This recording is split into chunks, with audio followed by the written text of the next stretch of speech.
Never in a million years I would have thought that they were gonna charge me for Sale's murder. I never talked to no detective, no police officer, no DA, nobody. Just arrested and then charged. Arrested and charged, that's it. Was the first time you saw Kamala Harris in person the day that the verdict was issued? She showed up at the two most pivotal times in this first trial, and me being convicted and me being sentenced. She wanted to be present for a celebration of a conviction. That's what it felt like, a celebration? A celebration, that's what it felt like. The reactions I get when I tell people my story is, they say it's the worst nightmare. You know, it's the closest thing to dying.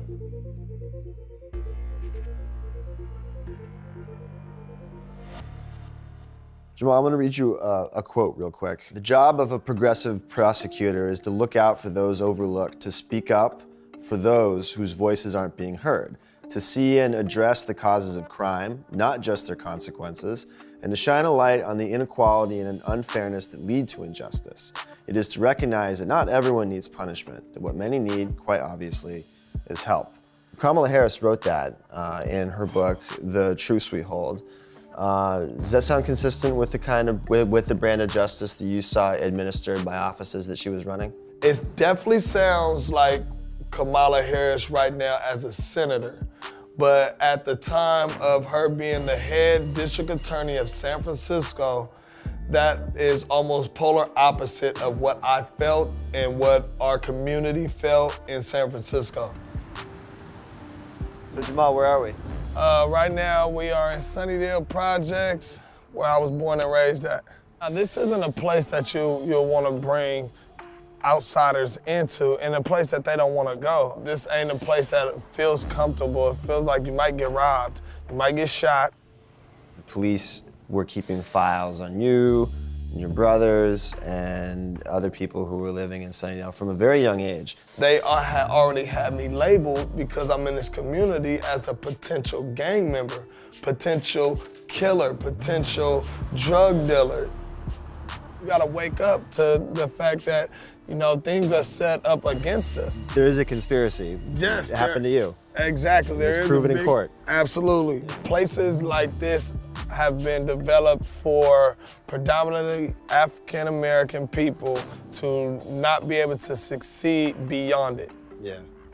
What did you know about Kamala Harris? What did you know about San Francisco having a black DA? Nobody in the hood ever worried or focused on the DA position in general, but people did focus on it just a tad bit, that it was black, and feeling like, okay, this black lady in office, Kamala Harris, she was gonna understand where we come from, you know, and have more of a sympathetic way of prosecuting people that come from our communities who have been plagued with no opportunities. This is Hunter's Point, where these different projects and communities used to really war with each other. Jamal, in July 2007, what's going on in your life at that point? I had recently just came off of I Love New York, and also that's when my friend Sale Kuka got killed.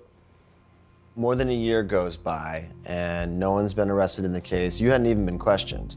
Haven't even been questioned, no. The police was still, you know, trying to get a conviction by all means necessary.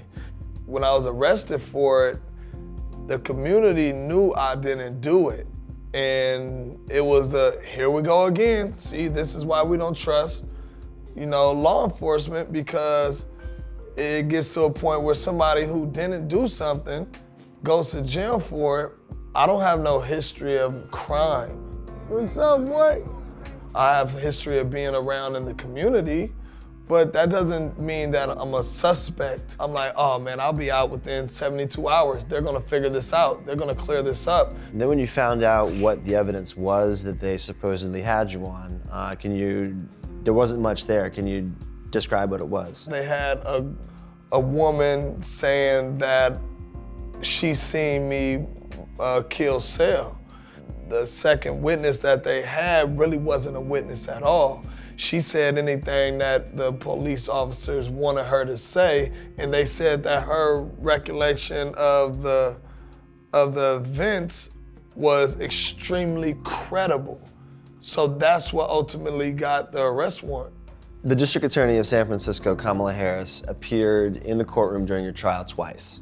Yeah, the two times that Kamala Harris showed up to my trial was when I got convicted, and also when they laid down the sentencing.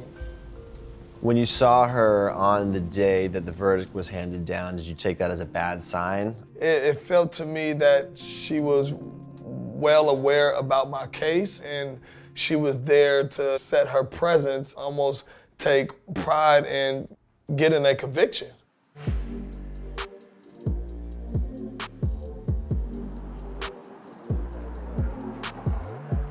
When I put in my appeal, the people that's fighting against my appeal to keep the conviction is the Attorney General office. I learned it reading, their reply to my appeal, and you see Kamala Harris' name at the bottom.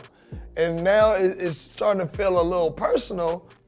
When you win the $13.1 million, it's a massive settlement. Did you feel like that was enough? There's not an amount that could get back those 7 years. 6.5 years that I spent in prison. But instead of me coming home feeling like I was a victim, I wanted to prove that I'm a survivor, and I will not let my story go unheard.